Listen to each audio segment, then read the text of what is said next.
pero todavía nos queda la presentación muy especial del doctor Miguel Silva. Es también docente del posgrado de anestesiología del Hospital Central de Maracay. Fue coordinador del posgrado durante 10 años. Es un excelente ponente nacional e internacional.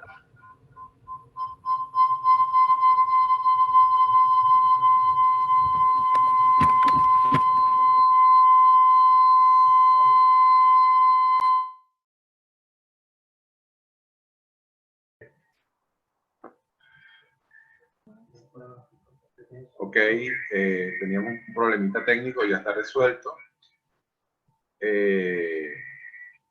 Como les comentaba, el doctor Miguel Silva va a hacer un seminario sobre ventilación unipulmonar. Con ustedes, el doctor Miguel Silva.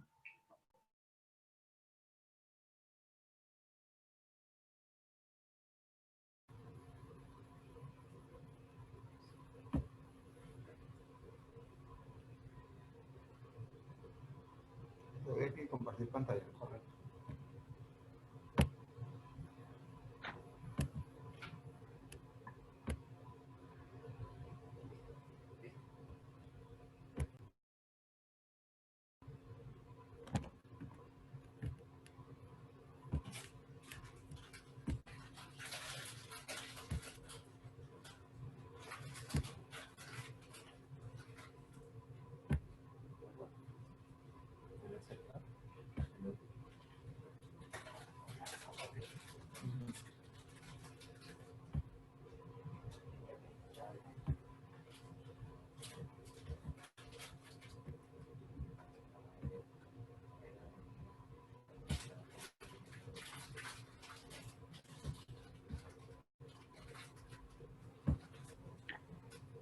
Doctor Miguel, buenas tardes. Hola.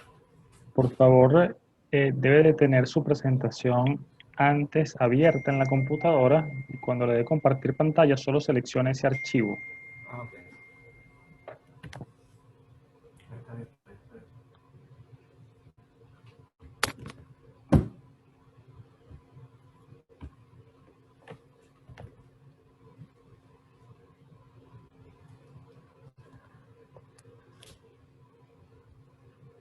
Muy bien.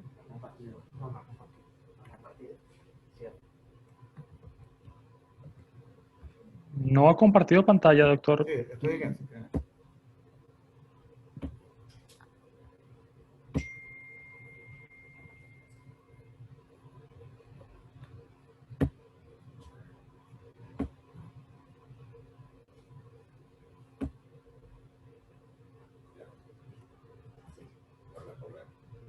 Muy bien.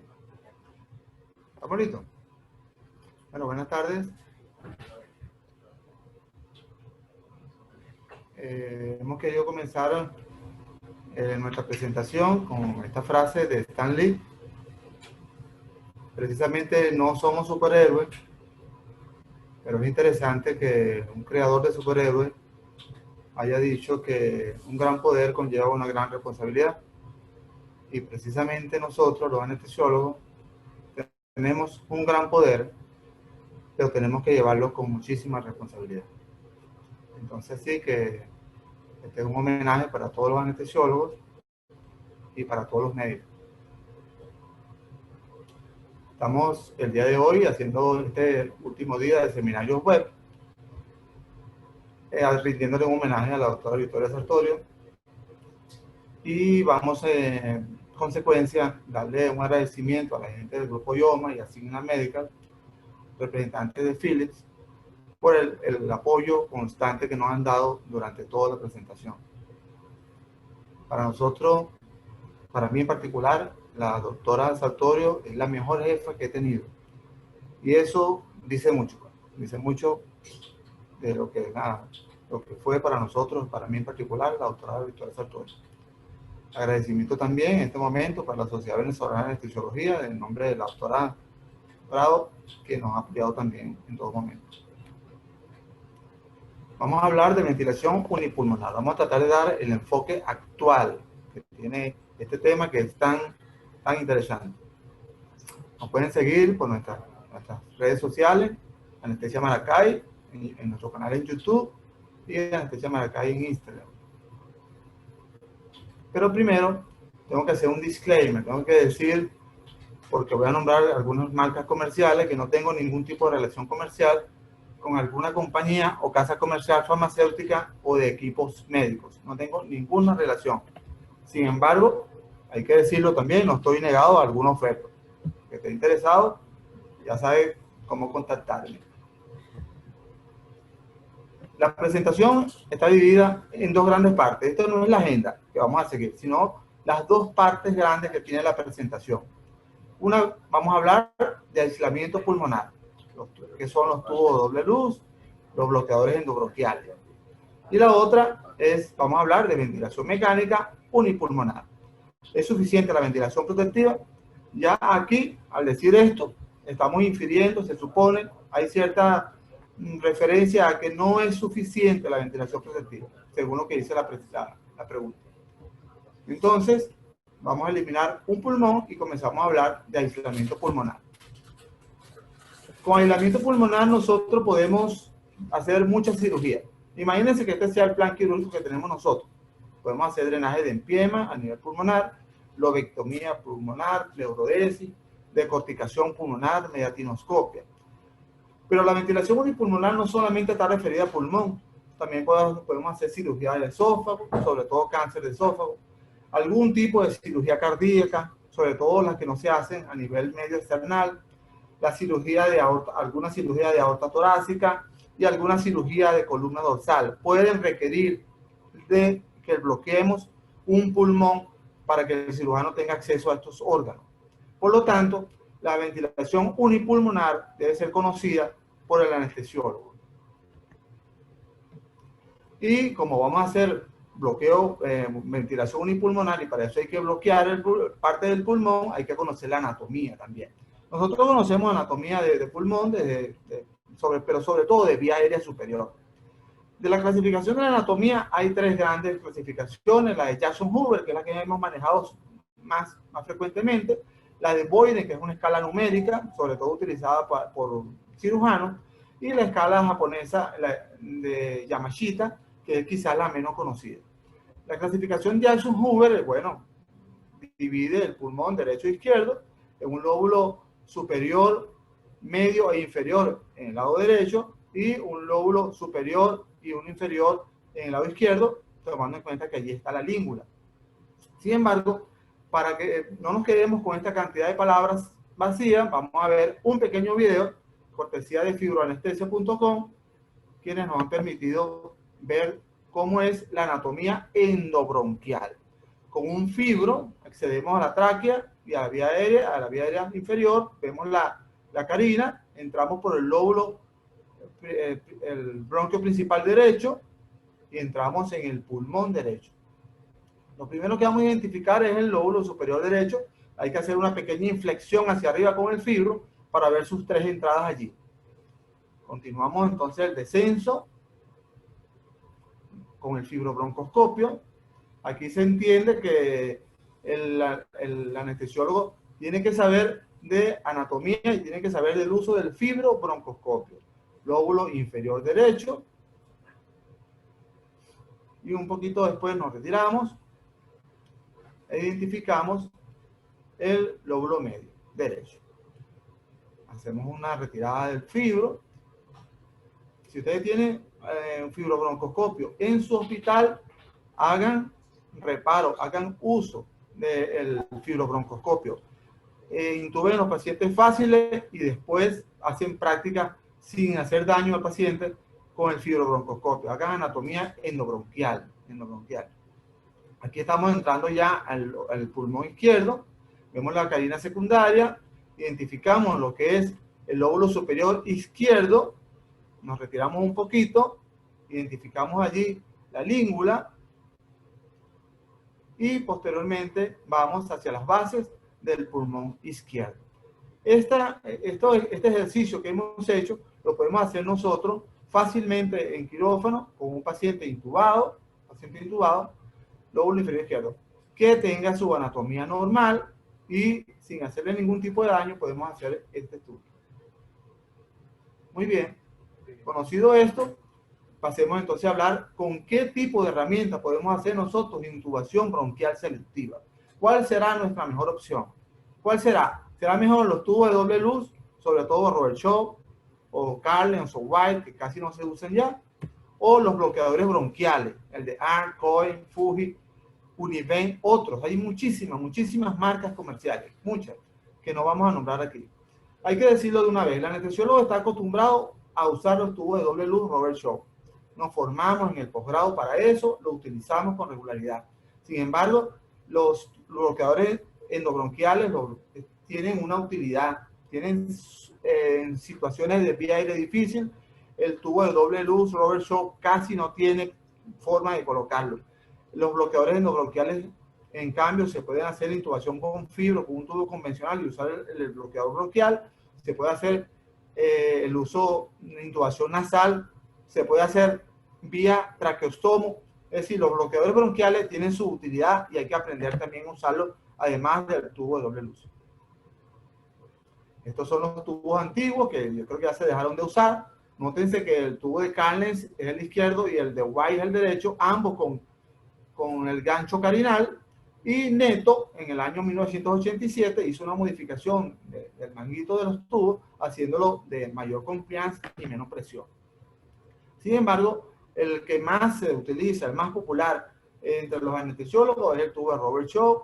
Es un tubo, son dos tubos en uno bronquial, traqueal y uno bronquial, que están unidos con un conector especial que permite ventilar ambos pulmones o uno u otro, dependiendo si usted bloquea la parte traqueal o el bronquial.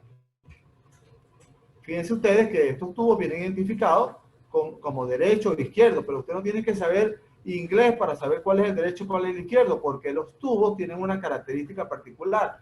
El tubo derecho tiene un ojo de Murphy lateral en su extremo, para que este conector coincida con la salida del bronquio superior derecho. Es decir, que en el momento que usted vea el tubo, ya usted sabe cuál es el derecho y cuál es el izquierdo, porque el derecho tiene el ojo de Murphy. Y cuando lo vaya a colocar, va a tener que tener mucho cuidado para que el ojo de Murphy coincida con el derecho, con la salida del lóbulo superior derecho, porque si no, va a estar hipoventilando un tercio de pulmón. Esto tiene que hacerse, evidentemente, con visión fibroóptica. Vamos a ver un pequeño video de la colocación tradicional, clásica, de los tubos, el tubo de Robert Shaw. Se hace una laringoscopia convencional, con misura derecha, se introduce con guiador, se traspasa las cuerdas vocales, se retira el guiador, se hace un giro de 180 grados y se intuba el paciente. Es una técnica que nosotros hemos estudiado, hemos visto en muchas oportunidades y que hacemos de rutina. Los dos tubos que tenemos allí se conectan para ventilarlo. Fíjense ustedes que así debería verse la imagen fibra óptica de la intubación izquierda. El tubo selectivo hacia la izquierda y libre el bronquio principal derecho. Diferente también la imagen de la intubación derecha, coincide aquí el ojo de Murphy con el lóbulo superior derecho y el bronquio principal izquierdo libre. Estas son las imágenes que deberíamos ver. Vamos a poner un pequeño video para que veamos cómo se hace la comprobación de que la intubación está correctamente realizada. Hay que resaltar que esta verificación es el gold estándar. Sin embargo, hay que usar un fibro muy delgado, por lo menos 4.1 o inferior. Aquí estamos viendo la entrada del bronquio principal derecho libre, está ocupado el bronquio principal izquierdo por el tubo, aprovechan y se infla el manguito y se ve que no está herniado, no ocupa la luz traqueal, el bronquial, se retira de la luz traqueal y ahora vamos a entrar por la luz bronquial, es decir, vamos hacia el pulmón izquierdo en este momento. Avanzamos, mientras esté esa línea azul allí, comprobamos que vemos la carina secundaria, ¿no? Vemos que el tubo está endobronquial, no está supraselectivo, no está selectivo, ¿no? Y nos retiramos. Esta es la forma estándar de hacerlo. Ahora vamos a comprobar la intubación derecha. Entramos por el tubo traqueal, vemos que está libre el bronquio principal izquierdo y vemos que está ocupado el bronquio principal derecho. Aprovechamos, inflamos el manguito endobronquial, vemos que no ocurre herniación, nos retiramos y entramos entonces por el tubo bronquial. Para verificar, aquí es esencial realizarlo, más que en el izquierdo, esencial la revisión fibróptica. Vemos que está endobronquial derecho, pero hay que hacer una flexión, se ve hacia arriba, para verificar que está allí la entrada del lóbulo superior derecho. Esto es importante insistir porque si vamos a hacer una cirugía en el pulmón izquierdo y está colapsado el izquierdo y vamos a ventilar el derecho, estaríamos ventilando apenas 2/3. Y aquí, como es un maniquí, hicieron una jugarreta, los de fibroanestesia, pusieron el fibro como que estuviera en el lóbulo superior derecho y ve cómo el tubo debe coincidir, el ojo de Murphy, con esta salida. Muy bien. Ahora, ya sabemos usar y colocar los tubos de doble luz. Ahora, ¿qué pasa con los bloqueadores? Con los bloqueadores hay muchos, ya les decía. Aquí hice una selección de varios bloqueadores. El bloqueador EZ, el Fuji, el Univent, que es un bloqueador unido con un tubo endotraqueal, el Cohen, que es un bloqueador interesante también, el Fogarty, que quizás fue el primer bloqueador que se usó. Inicialmente, el Fogarty, ustedes saben, es un catéter para trombolisis arterial, pero se usó sobre todo en niños como bloqueador bronquial inicialmente. Sin embargo, no, esta clase no es una clase, esta clase ya la dimos en el posgrado de intubación selectiva y uso de bloqueadores. No vamos a hablar de todos ellos, vamos a hablar solamente de uno, vamos a hablar del bloqueador de Arns. Fíjense ustedes que este artículo es el artículo original publicado en el Canadian Journal. En un paciente diseñaron esta herramienta, este bloqueador, porque el paciente tenía limitada apertura bucal. Era un paciente vía aérea difícil, no lo podían intubar con un tubo de Robert Shaw, y entonces diseñaron un bloqueador que tenía dos características interesantes. Este es el bloqueador y termina en un asa, Por aquí se va a introducir el fibrobroncoscopio. Y usaron este multipuerto. Por uno de los puertos van a ventilar al paciente, por el otro va a entrar el broncoscopio y por el otro puerto va a entrar el bloqueador. Y se coloca el bloqueador con visión directa fibróptica. Vamos a ver este video. Este es un equipo completo, el Cohen. Le están colocando silicón. Necesitamos que esté sumamente lubricado para que pase por todas las estructuras. Entonces, en el multipuerto, primero introducen el bloqueador. Fíjense usted que hay cierta resistencia, por eso se necesita la lubricación. En el otro se introduce el fibro, y el fibro tiene que entrar por esa asa, esa pequeña asa que está allí. Una vez colocado allí, entonces el paciente que previamente fue intubado, se le va a colar el multipuerto allí. Aquí están liberando el asa y la van a hacer una pequeña tracción para que se fije, para que se una al fibro, de modo que no se mueva. Y se le coloca una pequeña pinza allí. Como dijimos, el paciente fue previamente intubado, se coloca esta conexión multipuerto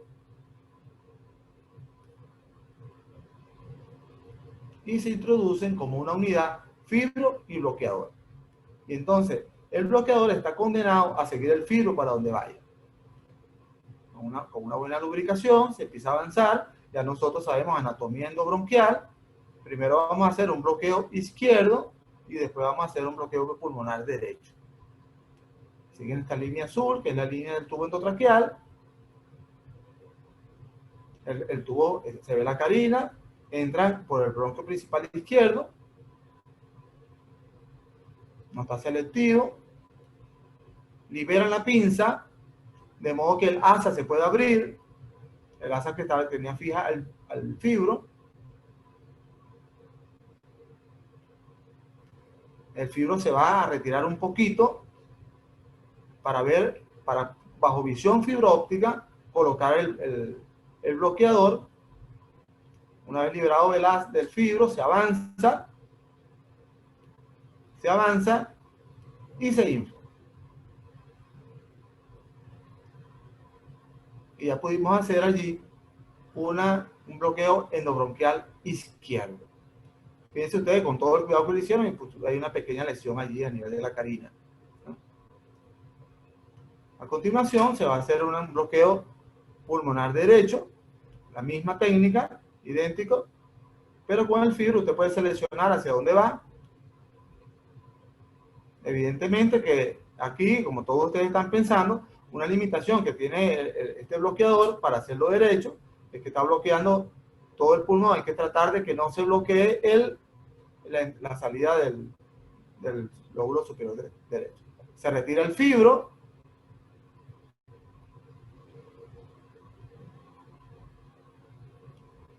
Y se fija el bloqueador. Se fija. Es importante insistir que hay que corroborar constantemente que el bloqueador o el tubo de doble luz esté bien colocado. Una vez que colocamos el paciente de lado, hay que verificar nuevamente con visor fibra óptica si tenemos el tubo bien colocado. Se retira la guía, que era la asa con la que se unió, y se terminó. Esto es lo que hay que hacer para hacer intubación, bloqueo selectivo pulmonar, bien sea con tubo de Robert Shaw o con bloqueadores bronquiales. Entonces ya terminamos la primera parte de la charla.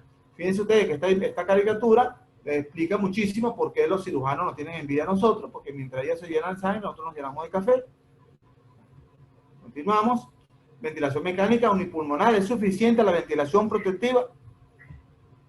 Entonces, bueno, ya tenemos nuestro paciente intubado, lo tenemos invadido, lo tenemos con una vía central, una línea arterial. Recuerden que estas son grandes cirugías, estas son cirugías mayores, son cirugías de pulmón o de cáncer esofágico, o cirugías cardíacas, o cirugías de aorta. Son grandes cirugías, necesitamos invadir a este paciente. Y antes de que el cirujano haga la toracotomía y colapse el pulmón, o haga la toracoscopia y colapse el pulmón, antes de eso, nosotros debemos de programar nuestra estrategia ventilatoria con el paciente. Nosotros deberíamos aprovechar inmediatamente el estado hiperdinámico que tiene el paciente post-intubación para empezar a hacer nuestros procedimientos, el diseño que tenemos que hacer. Si tenemos que hacer reclutamiento, lo hacemos en ese momento, fijamos el PIB, vemos qué volumen le vamos a colocar, cuánto de FiO2, etc. Sin embargo, hay que recordar que la ventilación mecánica no es inocua, Esta es la primera frase del gran artículo del doctor Amato, artículo que, por cierto, ayer el doctor Santaella nombró. La ventilación mecánica puede dañar el pulmón. Y es así.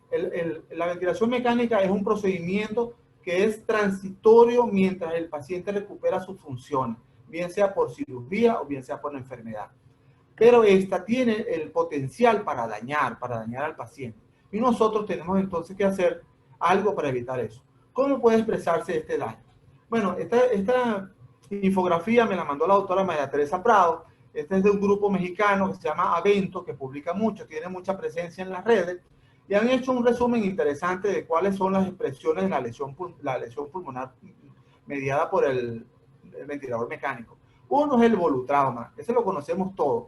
Ese es daño por volumen, ¿verdad? Al programar volúmenes elevados tidales se produce daño. Ellos deberían, nos dicen aquí, deberíamos programar entre 6 y 10 o 4 a 8, según sea el caso, y presión de distensión menos de 13. Ojo, aparece en la presentación por primera vez lo que es la presión de distensión.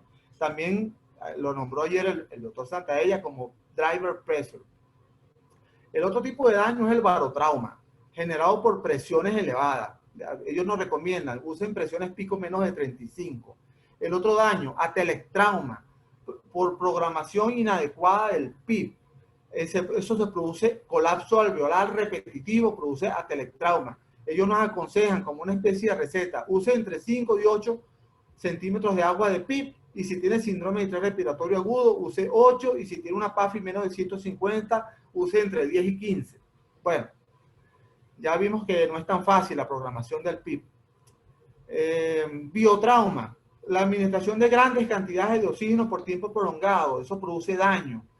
¿Qué deberíamos hacer? Mantener la FiO2 mínima necesaria para tener entre 88 y 94 en pacientes que tienen síndrome de estrés respiratorio agudo, y entre 92 y 96 sin daño pulmonar. En particular, estos pacientes generalmente le ponemos mucho oxígeno porque tienen patologías pulmonares asociadas. Ya vamos a hablar de eso. Los otros dos lesiones que se producen es el miotrauma por una lesión diafragmática, por atrofia o aumento de la carga respiratoria, porque el paciente no está sincrónico con el ventilador o porque tiene excesiva PIC, etc. Y ellos aconsejan retiro rápido de la ventilación, analgesia, ansiolisis, movilización temprana, PIP individualizado. Entonces, fíjense ustedes que hay una pequeña contradicción. El PIP no es una receta, el PIP debe ser individualizado, así es. Y por último, ellos hablan de ergotrauma. Entrega excesiva de energía del ventilador a la vía aérea. Este es un término interesantísimo porque hace referencia a un estudio de Gattinoni, ya lo vamos a ver más tarde, aunque no es la intención de esta charla hablar de power, de poder mecánico, ellos lo nombran. Y uno debería programar el ventilador para que genere menos de 12 joules por minuto. Vamos a hacer mención de eso, aunque repito, no es el origen de esta charla. Pero si yo fuese residente,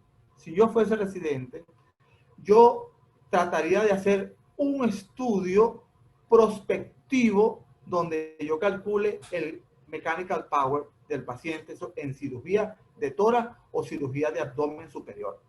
Y si su adjunto le dice, mira, mejor que no hagas eso porque no hay casi nada publicado, usted le dice, con más razón, doctor, deberíamos hacer ese trabajo. Vamos a nombrar algo de eso. Bueno, y entonces, ¿es suficiente la ventilación protectiva, sí o no? Bueno, estas son las estrategias que hay de ventilación protectiva o menos lesiva, como diría la doctora Jessica Girón, que me regaló esta lámina.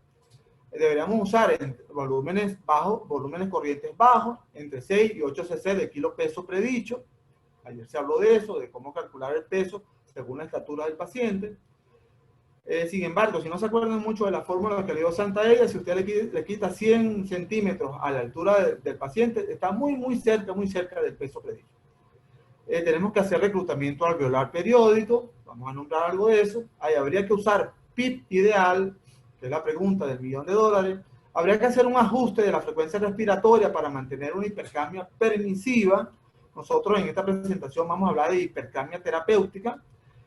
Tendríamos que tener una FiO2 con tendencia al descenso. Como diría el doctor Edgar Moll, el oxígeno es como el cilantro, que es bueno, pero no tanto. Entonces deberíamos usar el oxígeno que necesita el paciente. Y deberíamos tener una presión meseta menos de 30. Esta estrategia de ventilación protectiva es para dos pulmones. Y fíjense ustedes que no solamente es que el ventilador mecánico hace daño, sino que los pacientes, sobre todo los pacientes que tienen cirugía torácica, cirugía de pulmón o cirugía de abdomen superior, están propensos a hacer muchas complicaciones pulmonares postoperatorias, con una tasa que va entre el 11 y 33% y del 2 al 19%. Es decir, algo así como cercano al 20% de los pacientes pudieran tener algún tipo de complicación pulmonar.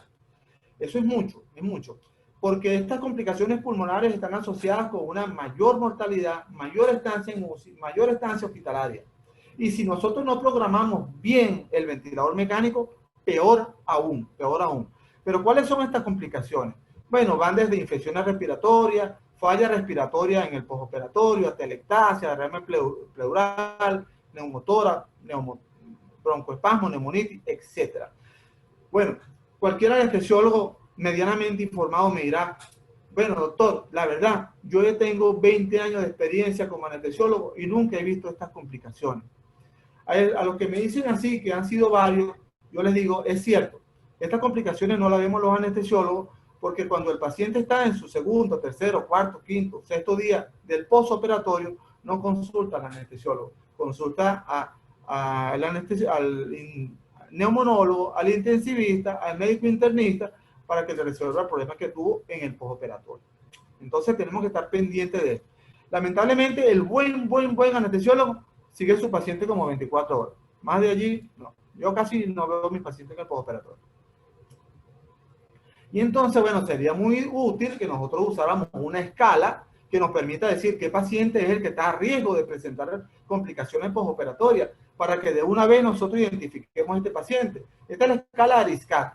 Ahora, no se confunda con este poco de números. Ustedes lo que tienen que saber de esta escala es que a mayor edad, a menor saturación, si tuvo infecciones respiratorias recientes, o si tiene anemia, o si le hacen una incisión quirúrgica torácica o abdomen superior, o la cirugía es prolongada o de emergencia, usted va a sumar todos los puntos que eso genere, y si usted tiene más de 26 puntos, el riesgo es intermedio a alto para presentar complicaciones pulmonares en el postoperatorio. Es decir, que cuando nosotros hacemos consulta preanestésica, nosotros podemos identificar a algún paciente y decir, este paciente tiene potenciales complicaciones para presentar complicaciones pulmonares en el postoperatorio. Esto sí lo podemos hacer nosotros, porque nosotros hacemos consulta preanestésica. Y lo otro que podemos hacer es la escala de Marburg, tener en cuenta, estas son dos aplicaciones que las podemos tener en nuestro teléfono, la cual busca complicaciones en el postoperatorio. ¿Cómo sabemos nosotros si estamos en presencia de una complicación pulmonar? Bueno, si tienen más de 4 de estos que tienen aquí, ruidos respiratorios anormales, expectoración, desaturación, fiebre o rayos X con opacidades, o leucocitosis no explicada, o algún tipo de cultivo que presente signos de infección, o que cualquiera de estas posibilidades diagnósticas, si tiene 4 o más, estamos en presencia de una complicación postoperatoria. Entonces yo les aconsejo que usemos esos dos tipos de escala para hacer pre y post el cuidado de nuestros pacientes, ¿no? Entonces, ¿cómo se ventila un solo pulmón? Lamentablemente no hay consenso al respecto. Hay mucha variabilidad en eso, mucha variabilidad. Sobre todo porque estamos en presencia de un pulmón que está colapsado, que está siendo intervenido quirúrgicamente, que el cirujano le está aplicando una noxa directa, y tenemos otro pulmón que se llama declive, que está comprimido, edematizado, hiperperfundido, limitado en su desempeño.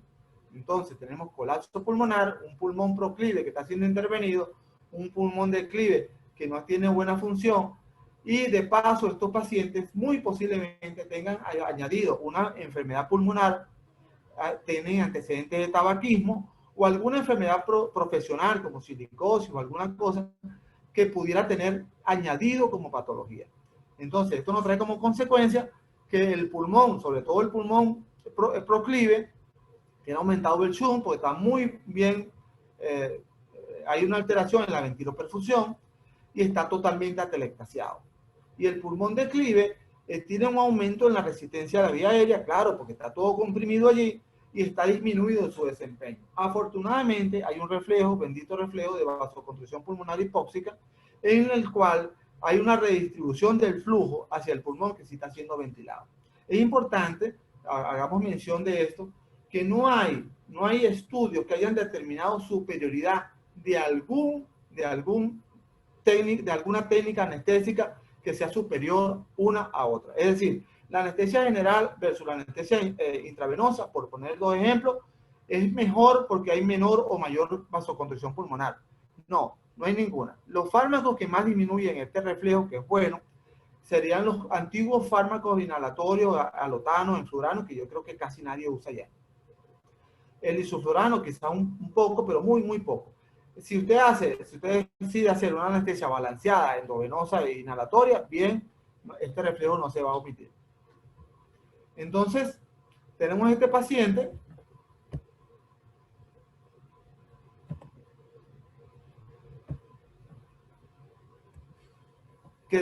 a lo cual le debemos programar la ventilación mecánica. Bueno, tenemos esta foto de este es un ventilador 7900 de la serie Dates Omeda, que es el Spire. Y fíjense ustedes, bien puede ser este paciente, un paciente que tenga una cirugía pulmonar, porque le estamos dando 78 de oxígeno.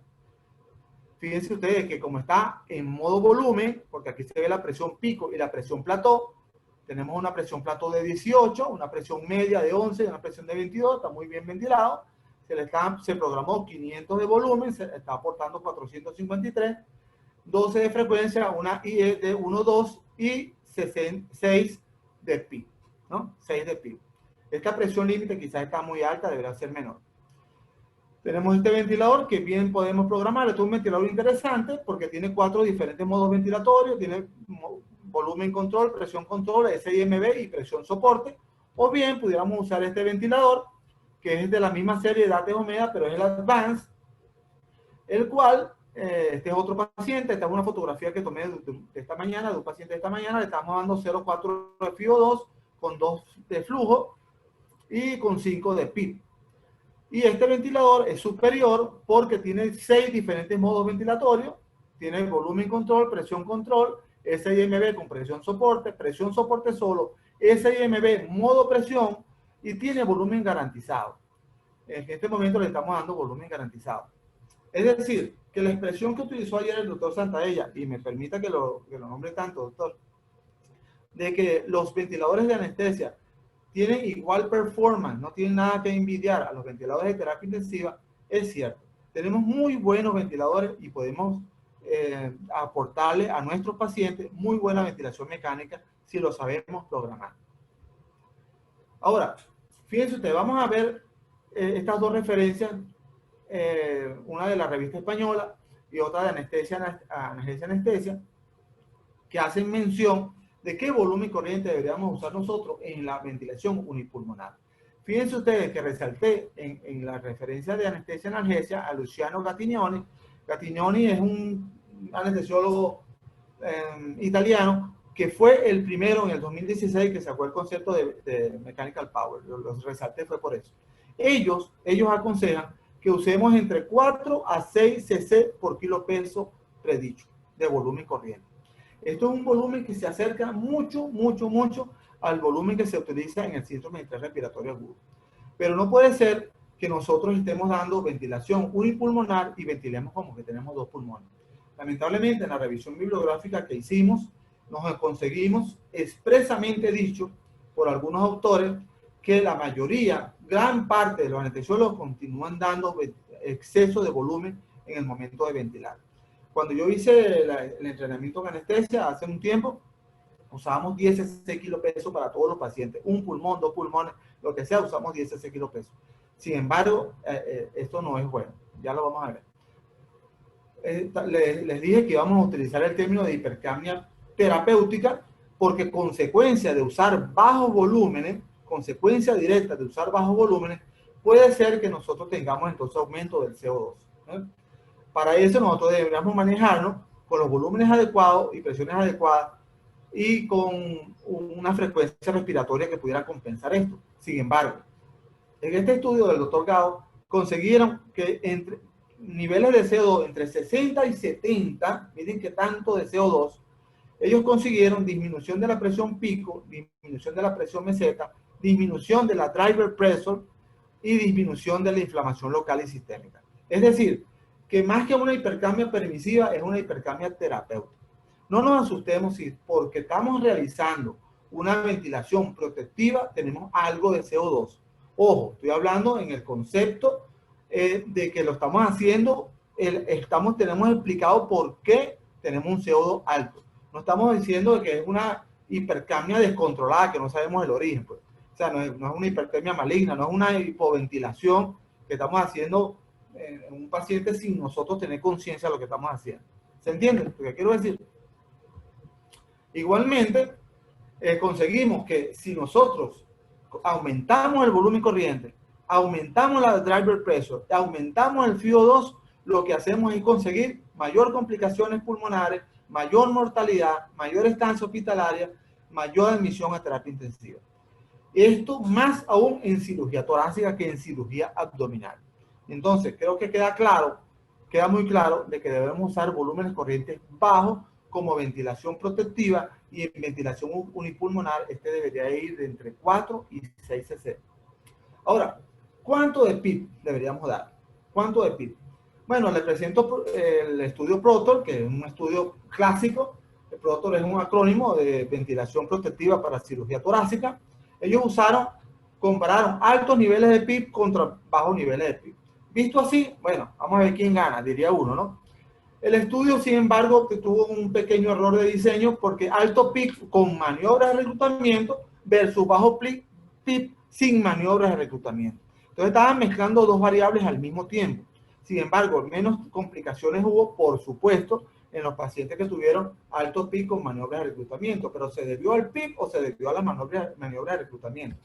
Eso fue una duda que quedó allí. Otro estudio interesante que explora el aspecto fisiológico es el que hizo el doctor Spadaro, publicado en Anestesiología 2018, usando entre 5 y 10 de PIB, disminuyó el shunt y la driver pressure sin aumento del espacio muerto en pacientes con ventilación unipulmonar. Esto es interesante. Entonces estamos viendo que el nivel de PIB debería ser como mayor de 5, pero ¿será posible mayor de 10? No sé. Aquí tenemos otro estudio hecho por el doctor Deng en China, donde usó moderado a alto PIB más volumen corriente bajo.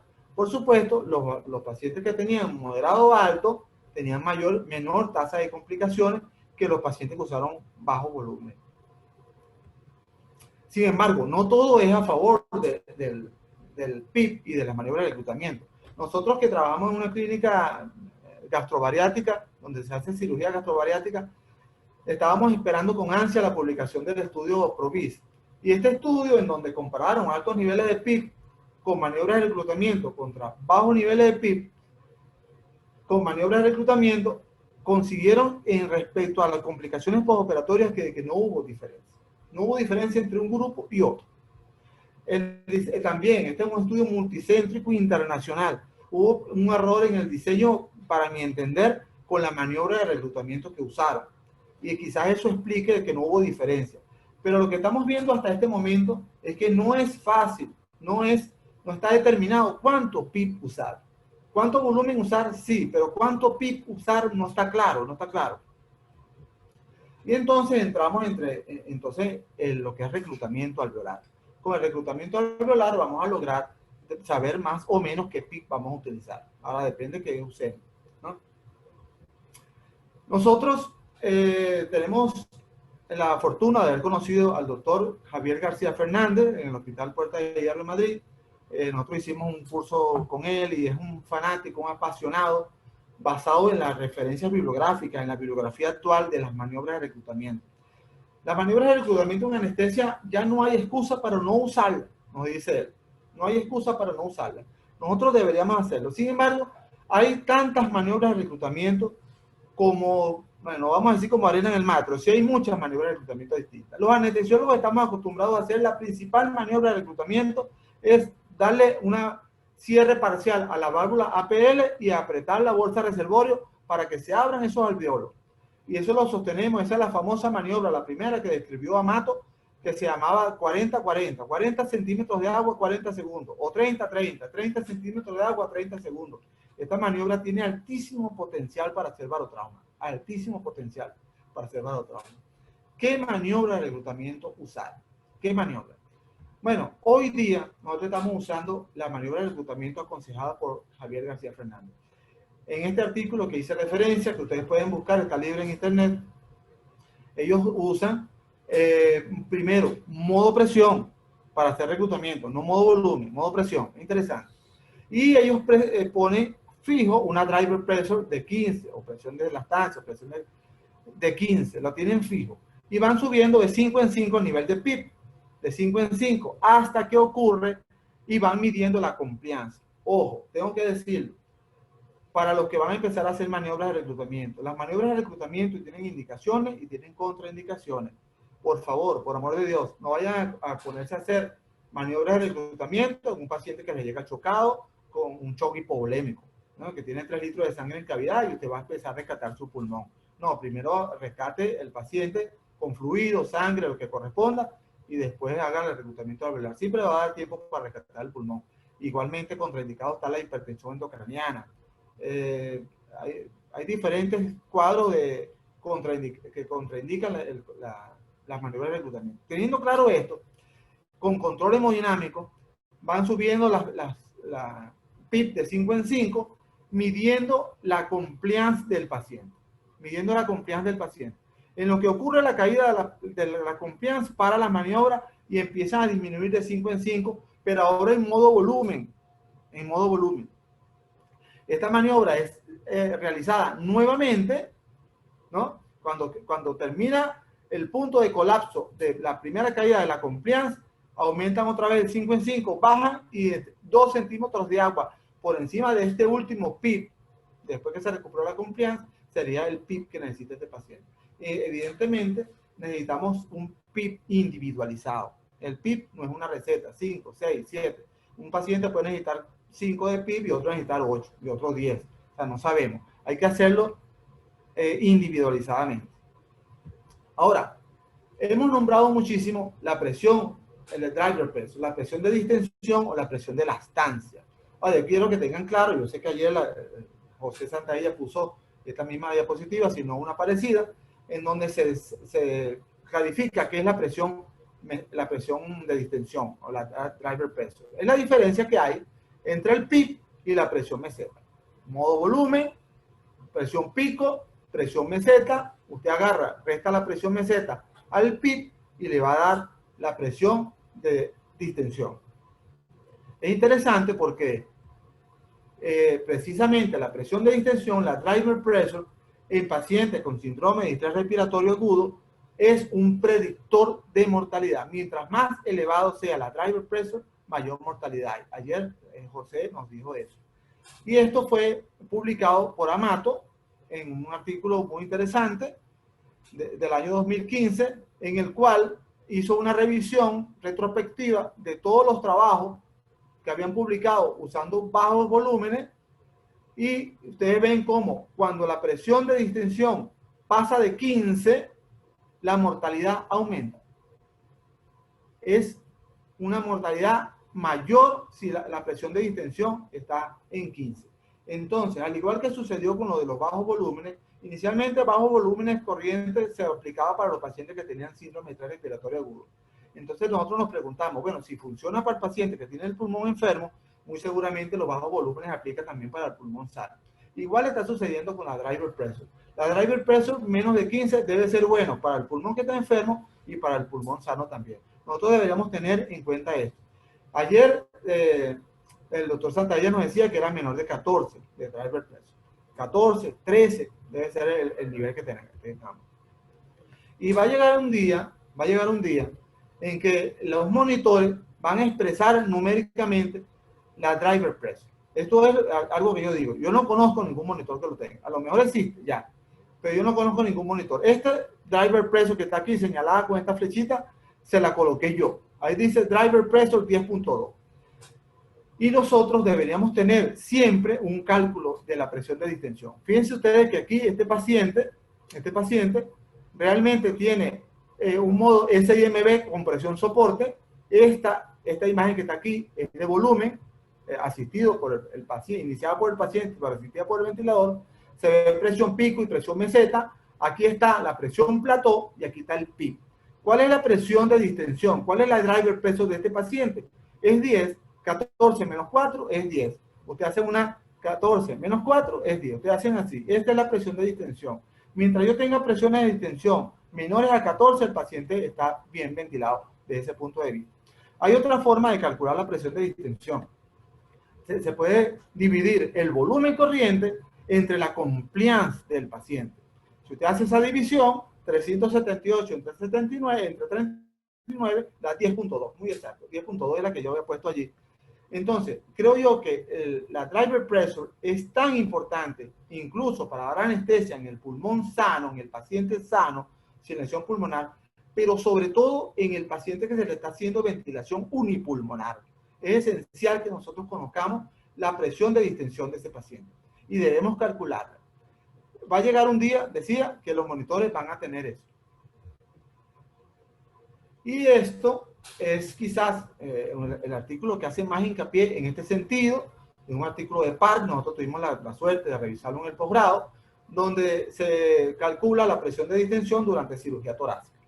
Ellos hacen en esta infografía que salió publicada en Anesthesiology, hacen exactamente la explicación del trabajo. Eran dos grupos. Un grupo que se le hizo maniobras de reclutamiento con 20 centímetros de agua por 10 a 15 segundos, la antigua maniobra de reclutamiento que hacíamos los anestesiólogos, y el otro se hizo y se utilizó un PIB fijo de 5. Un PIB fijo de 5. En cambio, al otro grupo se le dio una ventilación mecánica de un volumen corriente 6 cc kilopesos y se hizo un aumento progresivo del PIB a modo volumen, pero seleccionando siempre la menor presión de distensión. Cada paciente, el que estuvo en esta maniobra, que duraba aproximadamente 10 minutos haciéndola, el que tenía menos presión de distensión, ese era el PIB que seleccionaba. Hacen un resumen aquí de lo que es la ventilación unipulmonar, el riesgo que hay de sufrir hipoxemia y lo que podemos hacer nosotros. Más adelante vamos a hablar un poquito de eso. ¿Qué hicieron ellos? Ellos fueron subiendo el PIB de 1 en 1 y medían la presión de distensión.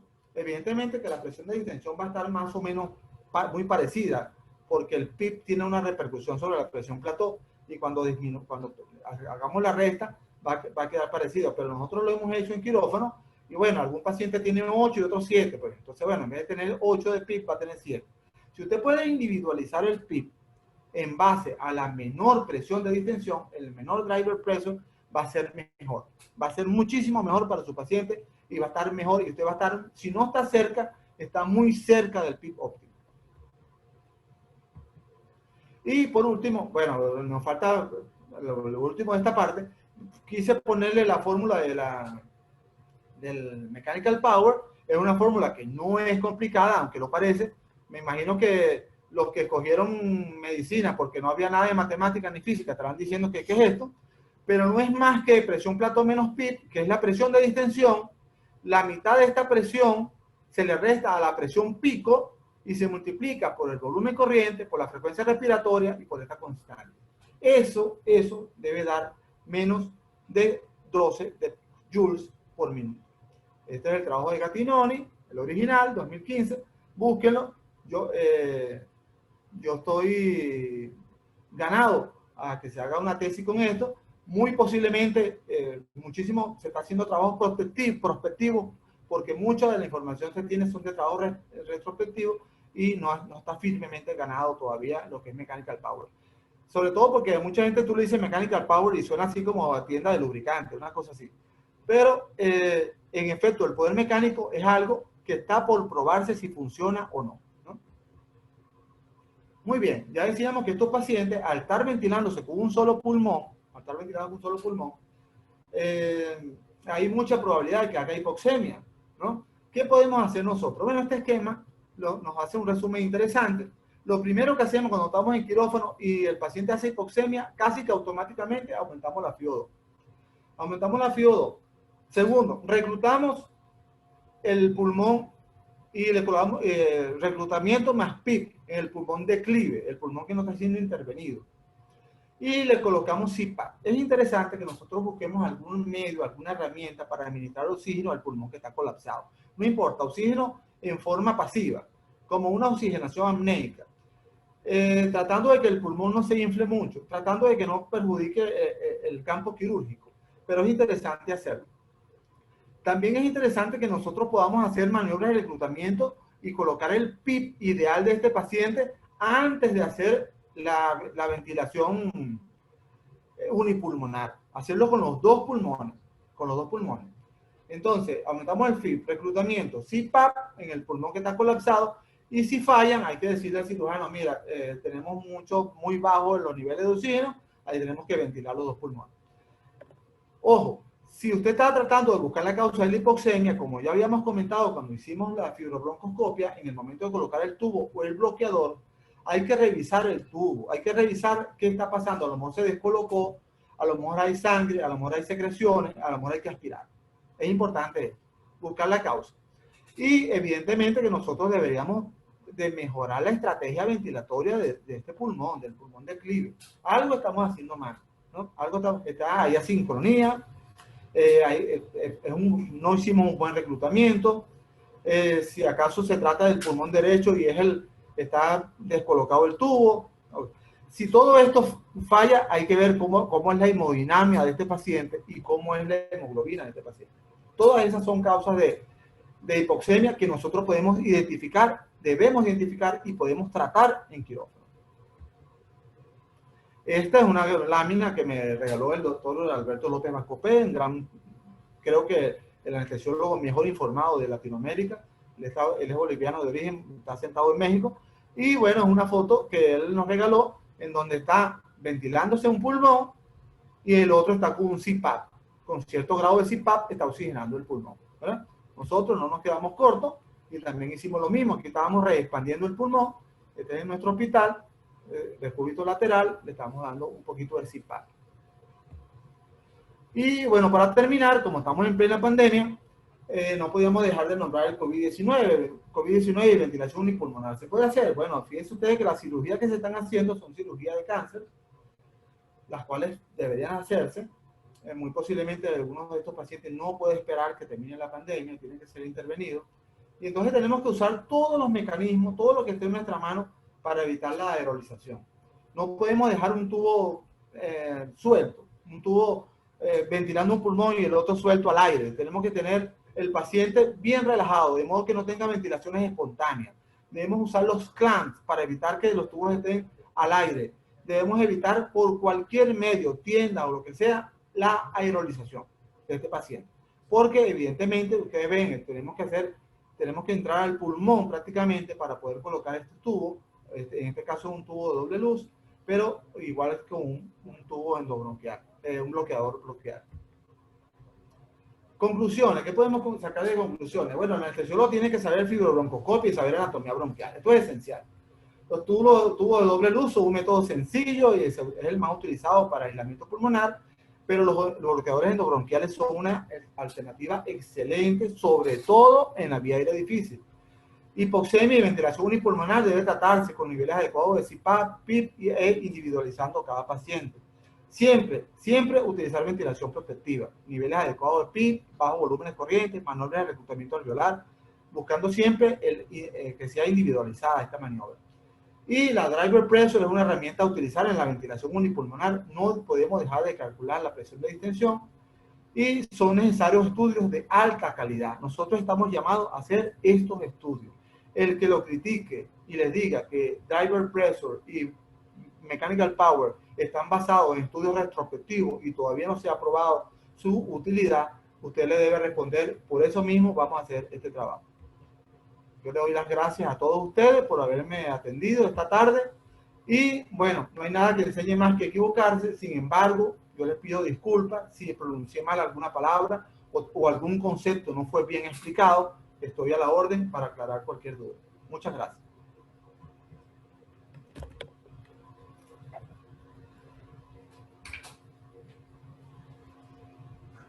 Gracias, doctor Silva. Excelente presentación, magistral. Creo que no hay otra palabra para describirla. Y bueno, ya le tomaron la palabra. Antes que pidiera aclarar conceptos, aquí quieren que les aclare un poco sobre ergotrauma.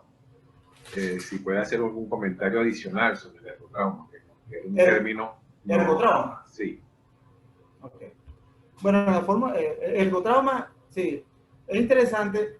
Cuando la doctora María Teresa Prado me mandó esa infografía que le enseñé, es un concepto relativamente nuevo, está desde el 2016, 2015, Gattinoni hablando de eso, y ya se están replicando muchos estudios.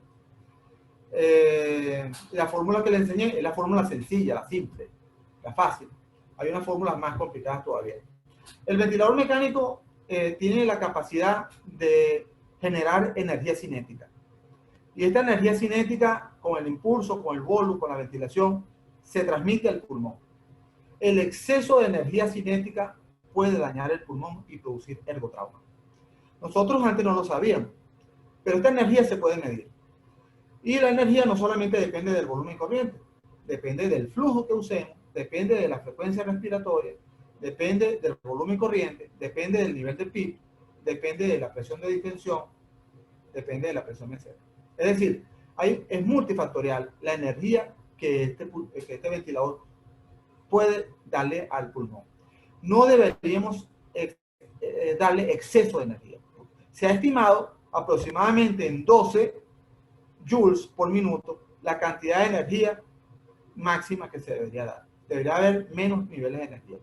Yo hice mención a que los monitores van a venir con driver pressure, así como hay compliance, volumen corriente, PIP, driver pressure.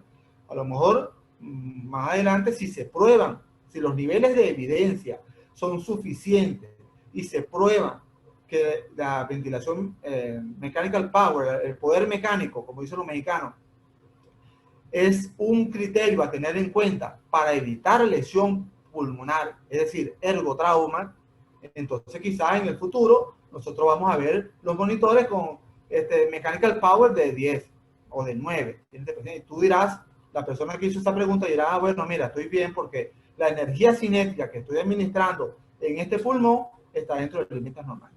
Todavía es un poquito, no vamos a decir ciencia ficción porque lo estamos haciendo, pero recuerden ustedes que muchísimas películas de ciencia ficción después terminaron siendo realidad. Es un concepto que está muy nuevo, no es generalizado, alguna gente lo critica, pero solamente los estudios prospectivos que demuestren su utilidad en disminuir la lesión pulmonar son los que nos van a decir si tiene uso o no la mechanical power.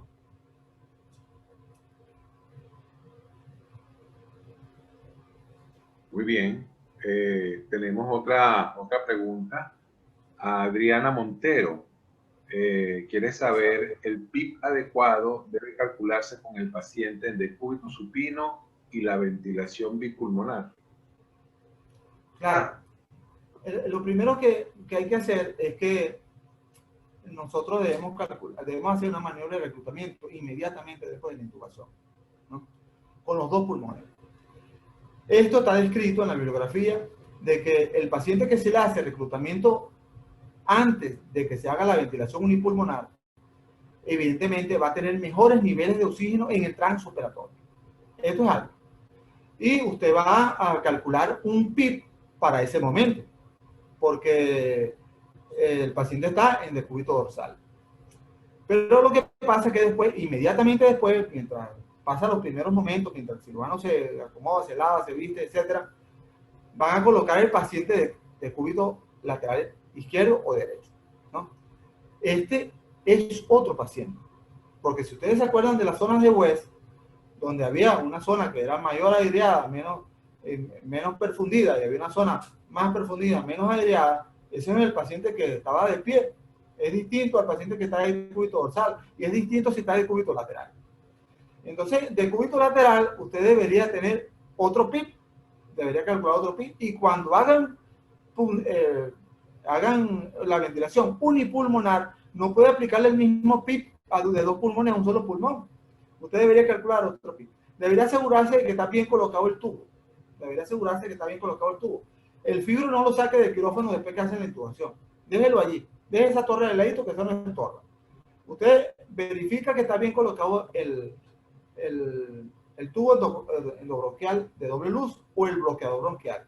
Y después calcule el PIP a ese paciente con la maniobra que usted quiera, con la de García Fernández o con la que explicó el doctor Park o con cualquier maniobra que sea apoyada en la literatura. Pero trate de aproximarse al PIP, óptimo. No es fácil. Ayer José nos decía, no hay nada como tener una curva presión-volumen y ver el punto de inflexión de la curva, 2 centímetros de agua por encima es el PIP óptimo. Es cierto, es así. No hay nada mejor que ese PIP para saber cuál es el PIP óptimo. Lo que pasa es que a veces vemos la curva presión-volumen y no vemos el punto de inflexión. ¿Ven? Pero lo que sí sabemos es que el PIP no es muy alto, no es muy bajo. El PIP óptimo en la mayoría de los pacientes está entre 5 y 10. En pacientes normales. En este paciente habría que buscarlo, hay que buscarlo. El PIP debe ser individualizado. Nosotros que trabajamos en una clínica gastrobariátrica y metemos pacientes obesos, hemos tenido pacientes que le hemos dado 12 de PIP, ¿no? 14 de PIP, depende. Hay que calcularlo, cada paciente con su PIP. Bien, gracias, doctor. Tengo una pregunta por acá vía WhatsApp. ¿Cuál es la mejor maniobra de reclutamiento alveolar? ¿Guiada por ecografía o guiada por presión de distensión? Bueno, ¿quién hizo esa pregunta? ¿Me puede decir? Si es por WhatsApp, ¿me puede decir quién es? Debe ser alguien, Usted sabe, María Chacón. Debe ser alguien conocido. Yo creo que era la doctora María Chacón. Ah, muy bien. Sí, la doctora María Chacón está haciendo una tesis de grado buscando la mejor maniobra mejor dicho, buscando el mejor PIB guiado por ecografía pulmonar, ¿no? Y evidentemente que nos hemos reunido en múltiples oportunidades y debería de coincidir la presión de distensión con la maniobra de reclutamiento guiada por ECO. Debería haber una concordancia entre los dos. Debería haber una concordancia. Si tú me pones a escoger, bueno, si la doctora que nos dio en la excelente charla de ecografía pulmonar nos dice que no hay nada mejor que ver, ¿no? Yo me inclinaría por la ecografía. Si tú me pones a escoger entre uno u otro. La ecografía indudablemente tiene ventaja porque hay signos ecográficos que te dicen cómo está el pulmón. Pero debería de coincidir. De todas maneras, cuando terminemos la tesis, cuando termines tu tesis,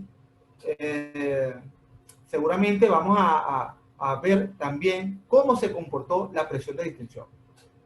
Yo estoy ansioso porque tener esos resultados en la mano. Tenemos una pregunta por acá de parte de Trina Velázquez. ¿Qué modo ventilatorio es más recomendable para la ventilación unipulmonar? Y bueno, nos pone ahí a pensar, modo volumen o modo a base de presión. Sí. Bueno, no está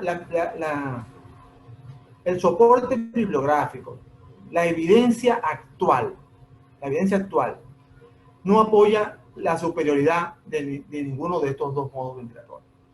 Tú puedes ventilar bien a modo presión o bien a modo volumen y la morbilidad en la tasa de complicaciones postoperatorias en pacientes sometidos a cirugía torácica con ventilación unipulmonar no es superior en una u otra. Es decir, no hay apoyado en la evidencia actual superioridad de ninguno de los dos modos ventilatorios. Si tú te sientes muy cómodo ventilando con presión, ventila presión. Si te sientes cómodo ventilando con volumen, ventila con volumen. Yo ventilo mucho con volumen, con presión, muchísimo. Sobre todo cuando uso volumen garantizado, porque el volumen garantizado que tenemos en la máquina es Advanced, es a modo presión. Sin embargo, si tú usas volumen como modo ventilatorio, tú deberías, si no lo tienes automáticamente seleccionado el ventilador, deberías de seleccionar tu pausa inspiratoria, de modo que tengas presión pico y presión meseta. Y al tener presión meseta, puedes calcular ya la presión de distensión, ¿no? Entonces, fíjate tú cómo puedes ventilar de una u otra forma, sin ningún problema, pero sabes que cuando usas modo volumen, tienes un mejor monitoreo de las presiones, es lo único. Pero estamos igual, con cualquiera de los dos.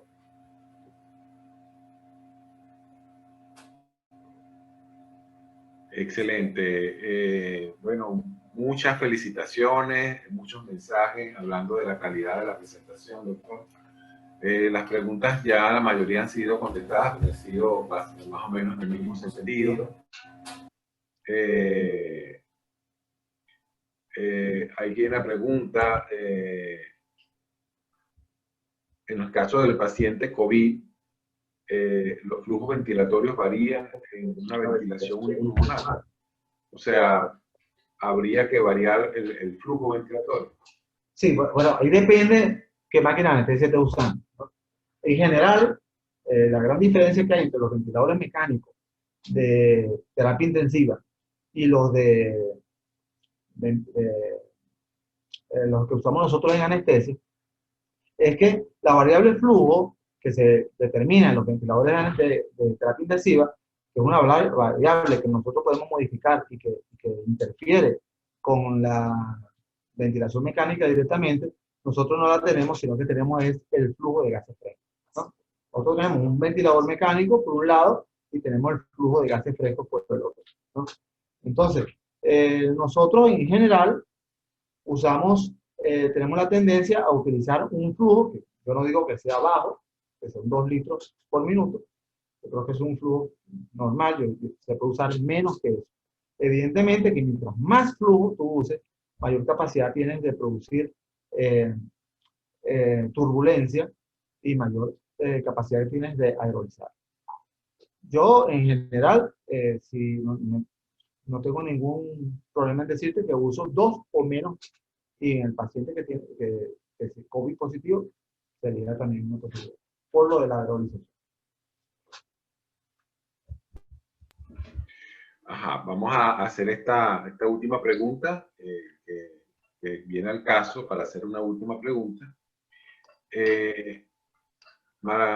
Melanie Ramos, ella nos plantea que si existe algún protocolo para el momento en que vamos a volver a la ventilación de 2 pulmones. Claro, sí. Evidentemente, una vez finalizada la cirugía, ¿no? Una vez finalizada la cirugía, y cuando el cirujano ya deja de trabajar con el pulmón, o bien sea el cirujano de tórax deja de trabajar con el pulmón, o bien sea el cirujano oncólogo dejó de trabajar con el esófago, o el cirujano, el ortopedista dejó de trabajar con la columna vertebral, o el cirujano vascular dejó de trabajar con el corazón. Cuando terminen de trabajar y que empiezan a colocar el tubo para drenaje del neumotórax, de todo esto, y empiezan a cerrar, evidentemente ya se inicia otra vez la ventilación bipulmonar. La primera fase de la ventilación bipulmonar va a ser en decúbito lateral. Y nosotros debemos reclutar a ese pulmón que estuvo colapsado durante la intervención quirúrgica. Evidentemente, no es lo mismo reclutar a un pulmón que estuvo totalmente colapsado, a un pulmón que nosotros en el transoperatorio le dimos cierto nivel de CPAP, ¿no? Bien sea con uno u otro método, bien sea que le pusiste un CPAP artesanal o uno de estos que venden que regula los niveles de CPAP, o le pusiste otro ventilador, porque esa es también una tesis que está pendiente de hacerse, de la ventilación del pulmón declive con un ventilador y colocarle CPAP con otro ventilador simultáneamente. No es lo mismo si tú le pusiste algo de CPAP, el reclutamiento que tienes que hacer para recuperar ese pulmón. Si tú lo estás haciendo, si es una cirugía de pulmón, está el cirujano de tórax allí, el mismo cirujano en el momento que termina la cirugía va a guiarte con el reclutamiento. Porque está viendo, es una visión directa, ya no ecográfica, sino una visión directa, ya ve cómo el pulmón se expande. Nosotros todos vemos. Eso que es maravilloso, a mí me sorprende todavía cada vez que lo veo, cómo el pulmón se expande y los alveolos comienzan a abrirse. Un tejido que inicialmente estaba hepatizado comienza a ponerse blanco. Bueno, si no es que el paciente tenía hábitos tabáquicos, etc. Y entonces ese es en un primer momento. El paciente se expande del cúbito lateral como estaba. Se empieza a cerrar. En ese momento, mientras cierran, colocan la sutura, etcétera, tú vas a tener una ventilación ya no unipulmonar, sino con los 2 pulmones estando en decúbito lateral. Y en este momento tú tienes que calcularle el PIB. Sería bueno hacerle una maniobra de reclutamiento y calcularle el PIB en ese momento para ver cómo va. Y después, finalizada la cirugía, ya se regresa al decúbito dorsal y estás ya en el proceso de educción, ¿no? Es interesante que si este paciente, los criterios de extubación, no hablamos de esto porque la charla se hace interminable, pero hay criterios de extubación de este paciente, ¿no? El paciente tiene que estar alerta, tiene que estar consciente, saturando bien, con buenos volúmenes, hemodinámicamente estable. Hay varios criterios, debe estar normotérmico, etc. Si este paciente va a una unidad de cuidados posanestésicos o a terapia intensiva para ventilación mecánica por alguna razón, porque la mayoría de nuestros pacientes, digo yo como el 99% lo extubamos en quirófano, pero si por alguna razón usted tiene que sacar a este paciente para terapia intensiva, ojo, no lo vaya a mandar con el tubo doble luz porque eso va a producir un desastre ahí en la terapia cuando vean esos 2 tubos ahí. Usted extuba al paciente y lo reintuba con un tubo convencional. Bien sea utilizando un intercambiador de tubo o el mecanismo que usted vea, o lo extuba y lo intuba, o como sea. Eso es. Y una vez que tenga los criterios de extubación, lo estuba. Lo estubas y finalizada la intervención quirúrgica. Bueno, muchas gracias, doctor Silva. Excelente, de verdad, le reitero las felicitaciones que está recibiendo de toda Venezuela y del viejo continente, de toda Latinoamérica. Están llegando mensajes de felicitaciones. No quisiera que se retiraran, que quería hacer algunos anuncios, además de la rifa que vamos a hacer. Quería anunciar que hemos estado conversando y aquí en Maracay funciona un grupo que se dedica a la vía aérea, es un grupo de trabajo de formación en vía aérea y de ventilación mecánica. El grupo se llama ForbeMec, formación en ventilación mecánica. Y ForbeMec tradicionalmente realiza varios cursos al año. Ahorita por la situación COVID y por el éxito que ha tenido este seminario web, se ha decidido lanzar una edición del curso de ForbeMec vía online. Lo vamos a sacar pronto, va a ser gratuito, con la idea de que médicos anestesiólogos, pero también médicos en formación, residentes de otras especialidades, puedan tener acceso a conocimientos básicos, mínimos, de ventilación mecánica para aplicar en esta contingencia COVID. Para el curso,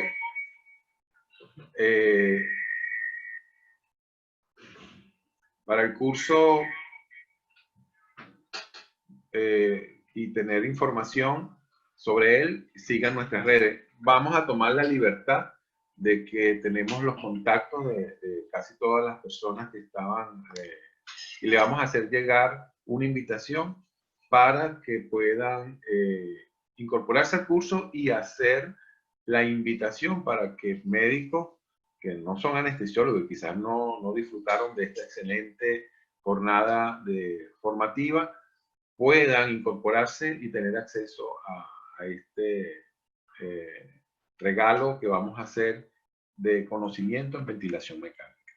Entonces queríamos hacer ese anuncio antes de cerrar y antes de ir a la rifa. Para la rifa, como les había dicho, van a ser 2 premios y ya les vamos a compartir la imagen para ver cómo queda el sorteo. Aquí viene, contamos 5 segundos.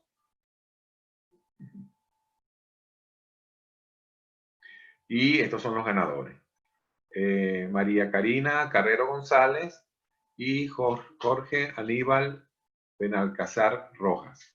Por favor, estas 2 personas que fueron las ganadoras de este concurso del día de hoy, a través de nuestras redes, pónganse en contacto para la entrega de los premios.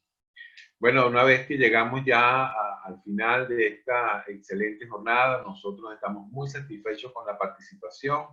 Queríamos agradecer al grupo Yoma, a Sigma Medical, agradecer también a Anestesia Store, que colaboró con nosotros en este proceso.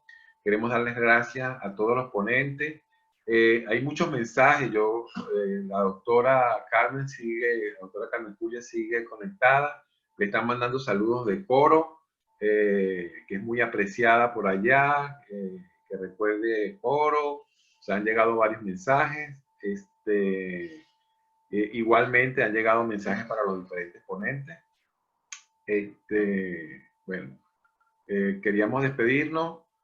Este seminario fue realizado en honor a la doctora Sartorio. Como yo le decía, la doctora Sartorio, muchos le decían Victoria, pero para mí siempre será la doctora Sartorio. De verdad lo hicimos con mucho cariño y es un ejemplo para las futuras generaciones. Yo creo que todos hemos aprendido algo. O sea, la doctora nos dejó muestras de lo que es ser un gran ser humano, un gran anestesiólogo, un gran docente. la vocación de dar. Creo yo que la doctora siempre la tuvo. Entonces, bueno, agradecido por su participación. Hemos dado fin a esta actividad. Muchas gracias, doctor Moll. Les agradezco por su participación y ponemos a la orden nuestra plataforma para futuros eventos. Muchísimas gracias a todos los participantes, gracias a los expositores. Síganos por nuestras redes sociales. Buenas tardes a todos. Gracias.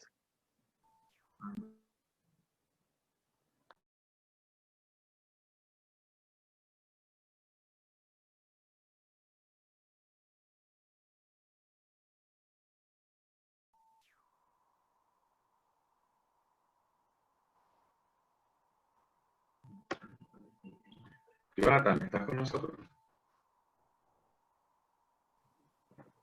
Hola, Jonathan. ¿Me sigue? Sí, doctor, lo escucho. Ah, ok. No sé, ¿estamos en privado? No. Ya voy a finalizar. Estoy nada más copiando los últimos comentarios del chat para que los vean. Igual se los puedo pasar luego para que los descarguen. Muchísimas gracias. Déjeme finalizar y cualquier cosa nos comunicamos a través del doctor Javier, si le parece. Perfecto. Gracias, Muchas buenas gracias. noches. Buenas tardes.